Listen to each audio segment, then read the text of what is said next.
তিন শ্রেণীর চক্ষু জাহান্নামকে দেখবে না, ওরা জান্নাতে যাবে। তিন শ্রেণীর চক্ষু, তিন শ্রেণীর মানুষ জাহান্নামে যাবে না, ওরা জান্নাতে যাবে। আইনুন বাকাত মিন খাশিয়াতিল্লাহ, ওই চক্ষু জাহান্নামে যাবে না, জান্নাতে যাবে। যে চক্ষু আল্লাহর ভয়ে কাঁদে। কোনদিন আল্লাহর ভয়ে কান্না আসে কি? এরকম হয় কি? মরণ আপনার পাশ থেকে দূরে সরে গেছে, এই জন্য আপনি আল্লাহর ভয়ে কাঁদাও ভুলে গেলেন।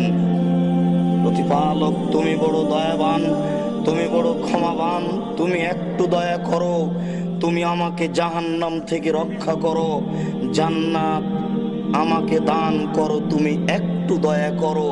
এইভাবে গভীর রাতে অন্ধকারে আপনি কোনো সময় আল্লাহকে ভয় করে কাঁদেন কি? আপনার জিহ্বাটা আল্লাহর ভয়ে কোনো সময় আল্লাহকে স্মরণ করে কি?